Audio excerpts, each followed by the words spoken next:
Hello friends, मैं हूं नितिन पांडा। स्वागत है आपका डियर बायोलॉजी में। ठीक है, आज हम पढ़ेंगे the living word part 2। Part 1 पहले हमने देख लिया है, वो 23 मिनट्स का है। ये वीडियो लेक्चर शायद बड़ा भी हो सकता है। ठीक है, इस वीडियो लेक्चर में हम सभी टॉपिक्स क्लियर करेंगे, क्योंकि छोटे छोटे टॉपिक होंगे, इंपॉर्टेंट भी उतने होंगे, पर ये वीडियो लेक्चर में हमें बहुत सारे टॉपिक क्लियर करेंगे। मतलब 2 वीडियो लेक्चर में आपका द लिविंग वर्ड ये सिंपल और इम्पोर्टेंट चैप्टर क्लियर हो जाएगा। ओके, तो ठीक है, स्टार्ट करते हैं। जो हमारे अर्थ है, जब से अर्थ बनी उसमें हमें पता है कि लिविंग ने मतलब कोई लिविंग है, अबायोटिक फैक्टर है और बायोटिक फैक्टर, दोनों फैक्टर आपको पता है। बायोटिक मीन्स लिविंग और अबायोटिक मतलब कैसे फैक्टर जो कि नॉन लिविंग है। ये फैक्टर्स ने जब से कोई ऑर्गेनिज्म का जन्म हुआ, वो भी वाटर में जन्म लिया उसने, तब से जो ऑर्गेनिज्म की वैरायटी है अबायोटिक फैक्टर्स तो हमें पता ही है, पर बायोटिक फैक्टर्स की जो वैरायटी है वो बहुत ज़्यादा बढ़ गई है।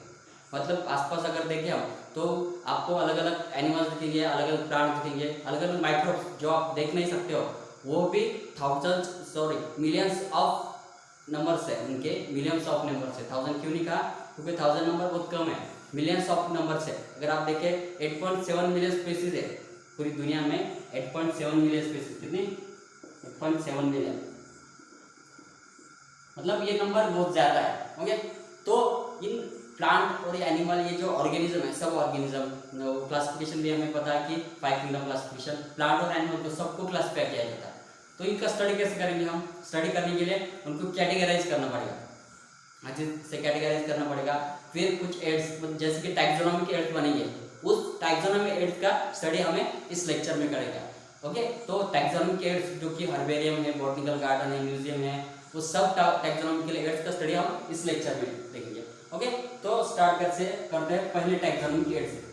इनका स्टडी क्यों करें? क्योंकि हमें अच्छे से पता लगे कि क्लासिफिकेशन कैसे करते हैं और उनका जो कंजर्वेशन है वो किस प्रकार हम कर सकते हैं। कंजर्वेशन भी अच्छे तरीके से इस टैक्सोनॉमिकल एड्स में होता है। ओके, तो ये हर्बेरियम देखेंगे सबसे पहले। हर्बेरियम, ओके, ये टैक्सोनॉमिकल एड है, ये ध्यान में रखिएगा। टैक्सोनॉमिकल एड, हर्बेरियम यानी टैक्सोनॉमिकल एड। ठीक है, हर्बेरियम टर्म किसने कॉइन किया, ये सारी चीजें आपको मालूम होनी चाहिए। तो ये साइंटिस्ट है पिटॉन डी टूमफर्ड, समझे? ठीक है, प्रोनाउंसिएशन कैसा भी हो, आपको नाम अच्छे से याद होना चाहिए। पिटॉन डी टूमफर्ड, पिटॉन डी टूमफर्ड, टूमफर्ड। इन्होंने क्या किया? टर्म कॉइन किया हर्बेरियम, कॉइन टर्म। ओके, इन्होंने क्या किया? कॉइन टर्म किया हर्बेरियम। सबसे पहले हर्बेरियम किसने बताया? तो किसी ने टर्म किया तो वो थे पिटॉन डी टूमफर्ड। और एक साइंटिस्ट और है जिन्होंने इस हर्बेरियम को आगे लेके गए। उन साइंटिस्ट का नाम है लुचा घिनी। लुका भी कह सकते हैं, लुचा भी कह सकते हैं, लुचा घिनी, GHINI। ओके, लुका घिनी ये साइंटिस्ट है, इन्होंने आगे बढ़ाया। ओके, तो 2 साइंटिस्ट, एक तो पहले पिटॉन डी टूमफर्ड और दूसरे लुचा घिनी, इन दोनों का बहुत इंपॉर्टेंस है हर्बेरियम में। तो हर्बेरियम क्या है? देखिए, हर्बेरियम कैसे पता लगा सकते हैं, कैसे इंफॉर्मेशन मिलती है हर्बेरियम से। तो सबसे पहले क्या करना है, हमें एक छोटा सा चार्ट लेना है। ओके, व्हाइट कार्ड शीट लिया, समझिए आप हमने। तो इस हर्बेरियम में क्या होता है, जो प्लांट स्पेसिमेंस है, प्लांट स्पेसिमेन, आप एक प्लांट भी ले सकते हैं, प्लांट के टुकड़े भी ले सकते हैं, उनका स्पेसिमेन लेना है। क्या लेना है? स्पेसिमेन, ये ध्यान में रखिएगा। समझिए, हमने एक छोटा सा प्लांट ले लिया या उसका स्पेसिमेन ले लिया। ओके, ये प्लांट स्पेसिमेन। ओके, तो हम क्या करेंगे, ये जो प्लांट स्पेसिमेन है उसके बारे में इंफॉर्मेशन लिखनी है हमें इस छोटे से बॉक्स में। यहाँ पर एक बॉक्स बनाना है, उसमें हमें इस प्लांट के बारे में सब इंफॉर्मेशन लिखनी है। जैसे कि कॉमन नेम लिख सकते हैं, जो जगह से हमने इसे लिया उस वहाँ का उसका नेम, फिर उसके बाद डेट, जिस दिन हमने उसे वहाँ से उठाया, वहाँ से लिया, उसे हमने लिया, तो उस प्लांट का हमें नेम लिखना है, डेट लिखना है। उसके बाद उसके क्लासिफिकेशन करना है, बाकी अदर इंफॉर्मेशन की जगह कम है और आपके पास जितनी भी इंफॉर्मेशन हो वो आप यहाँ पर ऐड कर सकते हो, जिसके नाम, उसका डेट, किस दिन लिया, किस दिन निकाला हुआ से क्लासिफिकेशन, उसके साथ साथ आप उसका फीचर्स लिख सकते हैं, वो फूलों वाला पेड़ है या फलों वाला है या कोई अदर पेड़ है जो सिर्फ काट वाला है, वो फूल फल देते नहीं है। ऐसे भी कुछ प्लांट होते हैं, कोई फोटोसिंथेटिक प्लांट नहीं होते हैं, ऐसे सारे प्लांट मतलब इनके स्पेसिमेन लेके आप एक छोटी सी चार्ट में, छोटी सी एक बॉक्स में आपको उनकी इंफॉर्मेशन लिखनी है। ये हर्बेरियम हुआ। तो हर्बेरियम में हम क्या करते हैं, जो प्लांट स्पेसिमेन है उनका प्रिजर्वेशन करते हैं। ओके, तो हमने क्या किया, प्लांट स्पेसिमेन का प्रिजर्वेशन किया। इस सिंपल तरीके से आपको हर्बेरियम समझ में आ गया, ज़्यादा टाइम नहीं लगे, ज़्यादा खींचेंगे नहीं उसको, हम सिंपल तरीके से समझने की कोशिश करेंगे। ओके, तो ये सिंपल तरीके से आपको हर्बेरियम समझ में आएगा। जल्दी से स्क्रीनशॉट निकालिए या पॉज कीजिए, है ना, रब करो। ओके, रब करता हूँ। नेक्स्ट टॉपिक ये देखिए, नेक्स्ट टैक्सोनॉमिकल एड है जो कि इंपॉर्टेंट है। इसके जैसे आपको बहुत सारे टैक्सोनॉमिकल एड आपको बताऊंगा और सिंपल तरीके से बताऊंगा, आप कभी भूलेंगे नहीं। देखिए, दूसरा है बॉटनिकल गार्डन। बॉटनिकल गार्डन, ठीक है। बॉटनिकल गार्डन सिंपली तरीके से आपको बताएं, बॉटनी हम पढ़ते हैं तो बॉटनी में हम प्लांट के बारे में पढ़ते हैं। ओके, तो बॉटनिकल गार्डन में क्या करेंगे, हम डिफरेंट टाइप्स के मतलब डिफरेंट वैरायटी की प्लांट लेंगे, डिफरेंट जगह से, डिफरेंट वैरायटी के प्लांट लेंगे डिफरेंट जगह से, वर्ल्ड के मतलब पूरे वर्ल्ड से जो डिफरेंट जगह है, एक जगह से एक प्लांट लेंगे और उसको ग्रोथ करेंगे। उसी ग्रोथ क्या करेंगे हम एक स्पेसिफिक जगह, in a specific area, all different types of plants,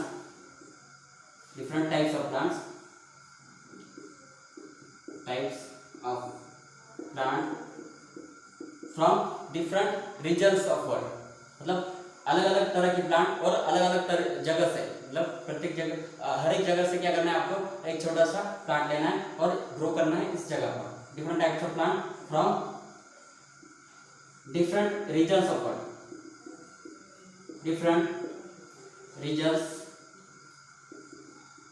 of world, grown at a specific area, मतलब एक छोटा सा एरिया आपको पहले लेना है। उस एरिया में क्या करना है, डिफरेंट जगह पे जाना है बढ़ के, और वर्ल्ड की हर एक जगह से एक डिफरेंट क्या लेना है, प्लांट लेना है और इस जगह पे ग्रो करना है। ओके, तो इसे हम बॉटनिकल गार्डन कहेंगे। उसके साथ साथ एक छोटा सा बोर्ड लेंगे, वो बोर्ड पर इंफॉर्मेशन लिखेंगे पूरे प्लांट के बारे में। हम क्या करना है, जैसे कि हर्बेरियम में हमने क्या किया, एक छोटे से बॉक्स में पूरी इंफॉर्मेशन लिखी उस प्लांट के बारे में, वैसे ही एक छोटा सा बोर्ड लेना है। बोर्ड लेंगे हम लगभग इतना सा लेंगे। ओके, तो इतने से बोर्ड पर क्या करेंगे, उसका नेम लिखेंगे और नेम के साथ साथ उसका क्लासिफिकेशन, जैसे कि हमने हर्बेरियम में लिखा जितना आपको पता है उतना लिखेंगे। ओके, उसका कॉमन नेम, साइंटिफिक नेम भी लिखना है, क्योंकि वर्ल्ड के अदर रीजन से हम उसे यहाँ पर ला रहे हैं।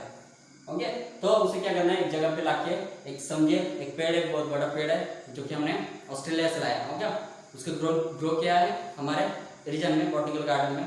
बाद में उस जगह का नाम, मतलब किस जगह से है वो, ऑस्ट्रेलिया कंट्री का नाम लिखेंगे। ओके, समझिए एक बोर्ड है छोटा सा।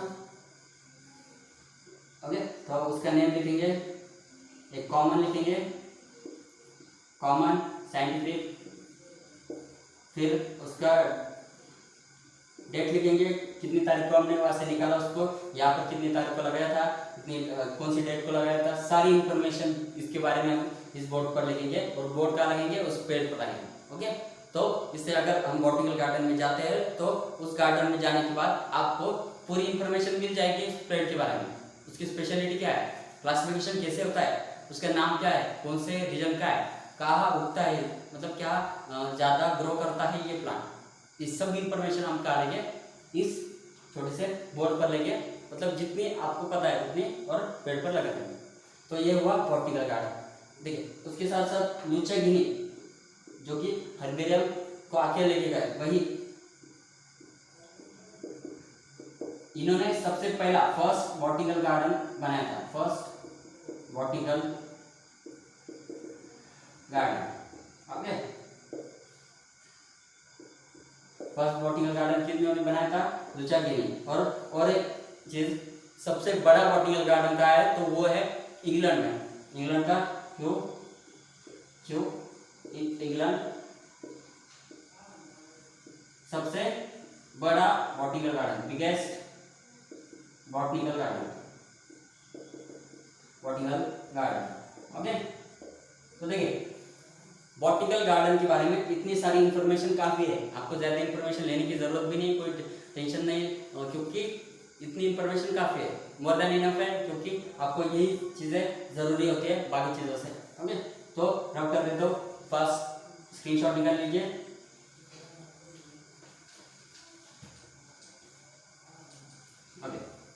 नेक्स्ट है, देखिए नेक्स्ट है टैक्सोनॉमिकल लेयर, जिसका नाम है म्यूजियम। ओके, आप भी सिंपल तरीके से याद रख सकते हो, जैसे कि मैंने रखा है, आपको छोटी छोटी वीडियो बना के, मैं वैसे काम नहीं करता हूँ, मैं छोटी छोटी वीडियो बना के आगे नहीं लेके जाता हूँ या आपको दिखाता नहीं हूँ, एक ही वीडियो में सब कुछ क्लियर कर दूंगा, और जो मुझे याद है वो आपको भी याद हो सकता है, बाकी लेक्चरर की तरह नहीं करूँगा, क्योंकि वो क्या करते हैं, जनरली छोटे छोटे वीडियो लेक्चर बनाते हैं और बाद में एक साथ अपलोड करते हैं, उससे आपकी लिंक भी टूटते हैं और आपको लगता है कि इन्होंने याद नहीं किया तो हम याद कैसे कर सकते हैं। ये सब कुछ मैंने याद किया है, मुझे पता है, आपको भी सिंपल तरीके से पता होगा। नेक्स्ट म्यूजियम, देखिए हमने देखा कि हर्बेरियम में हमने प्रिजर्वेशन किया था प्लांट स्पेसिमेन का, बॉटनिकल गार्डन में हमने ग्रो किए थे प्लांट्स। ओके, पर इस जो म्यूजियम है, म्यूजियम में हम प्रिजर्वेशन करेंगे प्लांट और एनिमल्स दोनों का, प्लांट की सेल्स, बोन्स, सभी चीज़ों का, प्लांट्स का, एनिमल्स का, सभी चीज़ों का हम क्या करेंगे, जैसे कि बोन है किसी एनिमल का, उसका भी प्रिजर्वेशन करेंगे, छोटा एनिमल है, छोटा ऑर्गेनिज्म है, उसका प्रिजर्वेशन करेंगे, कोई बड़ा ऑर्गेनिज्म है उसका भी प्रिजर्वेशन करेंगे। ठीक है, preservation of plants and animals, मतलब यहाँ क्या करेंगे हम, एनिमल्स और प्लांट्स का दोनों का प्रिजर्वेशन करेंगे, जो कि प्लांट स्पेसिमन है या एनिमल स्पेसिमन है, दोनों का प्रिजर्वेशन करेंगे। उसके लिए हम क्या लेंगे, जार्स में प्रिजर्वेशन करेंगे, इन जार्स, ऐड कर सकते हैं इन जार्स। कोई जार्स लेना है हमें, एक छोटे छोटे ऐसे जार लेने हैं। ओके, जो छोटा ऑर्गेनिज्म होगा तो यहाँ पर प्रिजर्व हो जाएगा। ओके, समझिए, फिश है, ये फिश है, ये प्रिजर्व किया हमने इस छोटे से जार में। ओके, तो इस जार में हम प्रिजर्व करने के लिए फॉर्मलिन ऐड करना है। क्या ऐड करना है, फॉर्मलिन। ये फॉर्मलिन होगा, ये लिक्विड छोटा, इस लिक्विड में क्या होगा, फॉर्मलिन। ओके, जो कि 10 to 14% उसमें फॉर्मल्डिहाइड प्रेजेंट है, फॉर्मल्डिहाइड। ओके, फॉर्मल्डिहाइड 10 to 40% इस फॉर्मलिन में प्रेजेंट होगा, उससे हम प्रिजर्वेशन कर सकते हैं कोई भी ऑर्गेनिज्म का। अगर आप सोचे कि बड़े बड़े बर्ड्स हैं और उनका हम प्रिजर्वेशन जार्स में कैसे कर सकते हैं, तो उनका प्रिजर्वेशन करने के लिए, बड़े बर्ड्स हो या मैमल्स हो, जैसे कि गोरिल्ला है, कोई मंकी है, उनका प्रिजर्वेशन करने के लिए हमें क्या करना पड़ेगा, उनको स्टफ करना पड़ेगा, फिर स्टफ एंड फिर प्रिजर्वेशन करने पड़ेगा। ठीक है, स्टफ क्या है, स्टफ मतलब उन्हें छोटे अगर जार हो, जार में उन्हें भरना है, मतलब स्टफ करना है यानी भरना है, उसे जरूर से भरना है। उसके बाद उनका प्रिजर्वेशन होगा, उसमें लिक्विड का भी यूज किया जाएगा, इसकी तरीके से, पर थोड़ा डिफरेंट। अगर कोई बर्ड्स एंड मैमल्स का प्रिजर्वेशन करना हो तो ये याद रखिए, उनको प्रिजर्व किया जाएगा, उससे पहले स्टफ किया जाए, स्टफ एंड प्रिजर्व।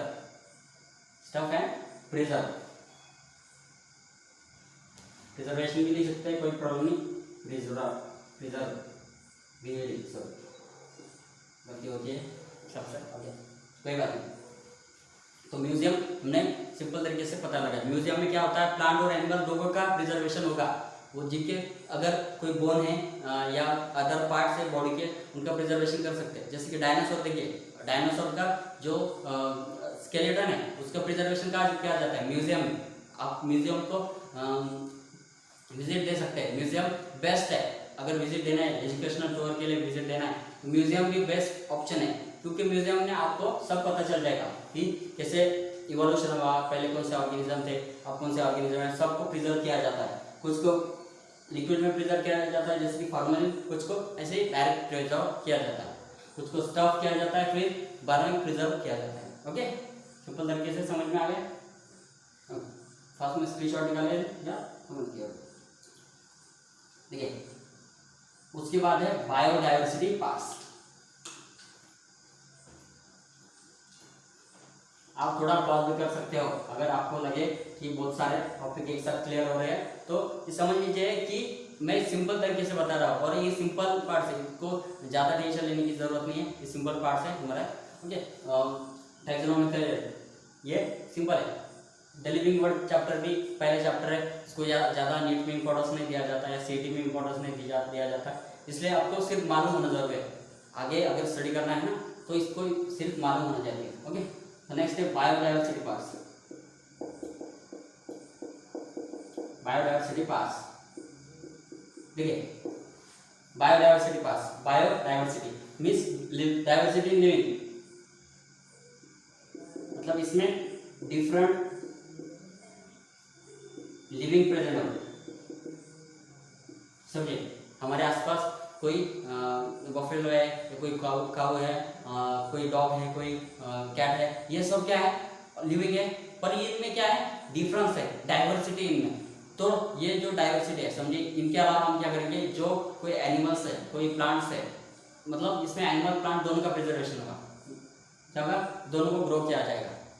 समझिए, एक सेल्फ सस्टेनिंग एनिमल है जैसे कि शेर है, एक लायन है। ओके, तो लायन का क्या करेंगे? लायन को एक बायोडायवर्सिटी पार्ट्स में लगा सकते हैं हम, या कोई प्लांट है, बड़े बरगद का पेड़ है, तो बरगद के पेड़ को हम बायोडायवर्सिटी पार्ट्स में लगा सकते हैं। वह एनिमल प्लांट दोनों हो गए और उनको ग्रो किया जाएगा, प्लांट्स को, और एनिमल्स को वहाँ रहने दिया जाएगा बायोडायवर्सिटी पार्ट्स में। उनको सेल्फ सस्टेनिंग प्लांट्स चाहिए, सेल्फ सस्टेनिंग एनिमल चाहिए। प्लांट तो सेल्फ सस्टेनिंग होती है, सर्कुलेशन है। कुछ प्लांट्स होते हैं जो सेल्फ सस्टेनिंग नहीं होते, मतलब फोटोसिंथेटिक नहीं होते। ओके, तो इनको ग्रो किया जाता है, और बायोडायवर्सिटी पार्ट्स में सेल्फ सस्टेनिंग ऑर्गेनिज्म होते हैं, सेल्फ सस्टेनिंग ऑर्गेनिज्म होते हैं। ओके, सेल्फ सस्टेनिंग ऑर्गेनिज्म क्या हो गया? बायोडायवर्सिटी पार्ट्स में हो गए। बायोडायवर्सिटी पार्ट्स को आप विजिट कर सकते हैं, बायोडायवर्सिटी पार्ट्स में बीच में भी घूम सकते हैं आप, जैसे कि नेशनल पार्क्स होते हैं वैसे बायोडायवर्सिटी पार्क्स नहीं होता। नेशनल पार्क्स में आप अंदर नहीं जा सकते, देख नहीं सकते ऑर्गेनिजम्स को। बायोडायवर्सिटी पार्क्स में देख सकते हो, विजिट कर सकते हो आप। ओके, बायोडायवर्सिटी पार्क्स वो सिंपल है, वहाँ पर एनिमल प्लांट दोनों के, वो उनको ग्रो किया गया होगा प्लांट्स को, और एनिमल्स वहाँ पर रह रहे होंगे, उनको कैप्टिविटी या कोई केयर में नहीं रखा होगा। ओके, कैप्टिविटी में अगला एल है जो कि कैप्टिविटी में रखा जाता है। नेक्स्ट है जूलॉजिकल पार्क्स। ये बेस्ट तरीके से आपको पता होगा, जू आपने जरूर विजिट दी होगी, मुझे पता है जूलॉजिकल पार्क्स को। जनरली हम छोटे होते हैं ना, तब क्या करते हैं? जूलॉजिकल पार्क्स को ही विजिट देते हैं। जूलॉजिकल पार्क्स, ठीक है, जूलॉजिकल पार्क्स में एनिमल्स होंगे, एनिमल्स, सिर्फ एनिमल्स, नाम नहीं, एनिमल्स, पर वो एनिमल्स ऐसे ये किधर भी घूम नहीं रहे होंगे, मतलब जैसे बायोडायवर्सिटी पार्क्स में आप एनिमल्स देख सकते हो, पर वो कहीं भी अपनी मर्जी से आ जा सकते हैं, कहीं भी रह सकते हैं, कहीं भी शिकार कर सकते हैं। पर जूलॉजिकल पार्क्स में वैसा नहीं है। आपको पता है कि जूलॉजिकल पार्क्स में एनिमल्स को कैप्टिविटी में रखा जाता है। तो कैप्टिविटी मतलब देखिए, animals kept in captivity, captivity यानी कैद, जो कैद होती है उसे कैप्टिविटी कहते हैं। मतलब एनिमल्स जो होते हैं उनको कैद में रखा जाता है जूलॉजिकल पार्क्स में, आपने जरूर देखा होगा। ओके, तो उनको जैसे नेचुरल इन्वायरमेंट प्रेजेंट किया जाता है, प्रोवाइड किया जाता है, जैसे कि उनका नेचुरल इन्वायरमेंट है। अगर कोई शेर है उसको जूलॉजिकल पार्क्स में रखा है तो उसको अच्छी खासी जगह दी जाती है, उसको खाना भी प्रोवाइड किया जाता है, जैसे कि शिकार उसको करने की ज़रूरत नहीं और प्रोवाइड किया जाता है, और उसको जगह भी अच्छी खासी दी जाती है। छोटी होती है पर अच्छी खासी होती है, क्योंकि जैसे कि बायोडायवर्सिटी पार्क या नेशनल पार्क में एनिमल्स होंगे वैसे नहीं होंगे, ये कैप्टिविटी में होगी, ये लाइन ध्यान में रखनी है। ओके, उनको नेचुरल जो इन्वायरमेंट है, नेचुरल इन्वायरमेंट प्रोवाइड किया जाता है। क्या किया जाता है? नेचुरल इन्वायरमेंट उनको प्रोवाइड किया जाता है, जैसे कि उनको अच्छी खासी जगह दी जाएगी। अगर हैना है, हैना को जो थोड़ी बहुत प्लांट्स दिए जाएंगे, आसपास प्लांट होंगे उसके। अगर कोई हिरन है तो उसके आसपास ज़्यादा जगह होगी, क्योंकि हिरन आपको पता है हिरन को जगह चाहिए होती है, पर उनका शिकार होता नहीं है वहाँ पर, या शिकार करते नहीं है, क्योंकि वो कैप्टिविटी में होते हैं। अगर कोई गोरिल्ला वगैरह कोई ऐसे बड़े एनिमल्स आप देखो तो वो जनरली छोटी जगह पर होता है, उन कैप्टिविटी में रखा जाता है, ज़्यादा जगह नहीं दी जाती।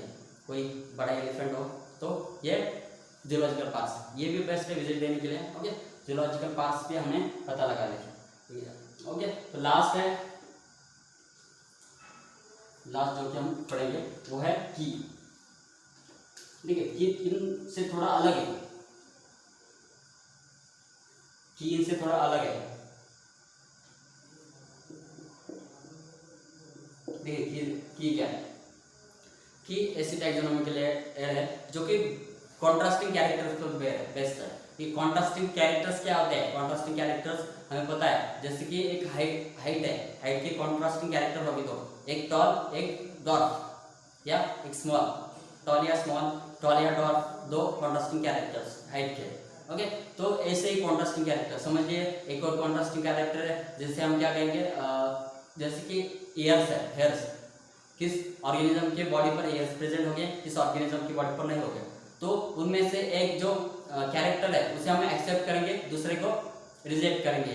इस चीज को हम की कहते हैं। मतलब की में क्या किया जाता है, क्लासिफिकेशन करने के लिए की का यूज किया जाता है, कॉन्ट्रास्टिंग कैरेक्टर से यूज किया जाता है। की किस पर बेस्ड है? Based on contrasting characters, contrasting characters. ठीक है, कॉन्ट्रास्टिंग कैरेक्टर्स क्या है ये समझ लीजिए, यहाँ पर बता देता हूँ। ओके, जैसे कि हाइट है,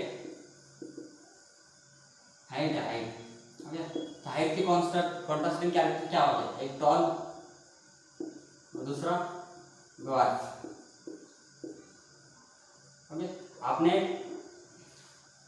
ये जेनेटिक्स में पढ़ा होगा या आप पढ़ोगे आगे। ओके, तो इसमें हाइट लिखा हो गया, हाइट टॉल होती है या डॉर्फ होती है, तो ये कॉन्ट्रास्टिंग कैरेक्टर है। या अलग अगर आपको एग्जांपल चाहिए तो हेयर्स, कोई ऑर्गेनिज्म पर प्रेजेंट होता है, प्रेजेंट और एब्सेंट। अगर प्रेजेंट हो गए तो उसे एक्सेप्ट करेंगे और एब्सेंट हो गए तो रिजेक्ट करेंगे। क्लासिफिकेशन के लिए कॉन्ट्रास्टिंग कैरेक्टर जरूरी होते हैं, और कॉन्ट्रास्टिंग कैरेक्टर्स कौन चलाता है? तो की चलाता है, मतलब की बेस होता है कॉन्ट्रास्टिंग कैरेक्टर, की का यूज किया जाता है। अगर क्लासिफिकेशन करना है हमें किसी ऑर्गेनिज्म का, किसी प्लांट का, किसी एनिमल का, तो हम क्या करते हैं? कॉन्ट्रास्टिंग कैरेक्टर देखते हैं। बहुत ज़्यादा टाइम बाद हमें कॉन्ट्रास्टिंग कैरेक्टर देखना पड़ता है क्लासिफिकेशन के लिए, अच्छे क्लासिफिकेशन के लिए। तो हम किसका यूज करेंगे? की का यूज करेंगे। ओके, की का इंपॉर्टेंस समझ में आ गया। सिंपल इंपॉर्टेंस है क्लासिफिकेशन के लिए, और की बेस होता है कॉन्ट्रास्टिंग कैरेक्टर। कॉन्ट्रास्टिंग कैरेक्टर आपको बता दें। ओके, ये यहाँ पर आपका द लिविंग वर्ड चैप्टर है, कंप्लीट हो गया। मतलब वो सिंपल चैप्टर है, 2 वीडियो लेक्चर में हमने कवर किया इस चैप्टर को, और इस चैप्टर को रिवाइज करने के लिए सिर्फ 2 वीडियो देखने हैं आपको, और एक बार बुक को पढ़ना है, तो आपको लाइफ टाइम के लिए ये चैप्टर याद रहना है। जो बुक में कुछ वर्ड्स होते हैं, कुछ डेफिनेशंस होती है, वो थोड़ी अलग होती है। हम क्या करते हैं? अपने अच्छे से डेफिनेशन बनाती है, जो कि आपको अच्छे से समझ आ जाए, आप उनका अच्छे से क्लासिफिकेशन करने के लिए, या कोई जरूरी समझिए, जैसे कि हमें द लिविंग पढ़ रहे हैं, द लिविंग वर्ड, जिसे हम टैक्सोनॉमिकल एड वर्ड है, जो कि क्लासिफिकेशन करना पड़ता है। क्लासिफिकेशन करने के लिए जो चीज़ें चाहिए उनका स्टडी किया हमने, वो आपको अच्छे से पता होगा। ओके, अगले वीडियो लेक्चर में मिलेंगे, जो कि होगा बाय।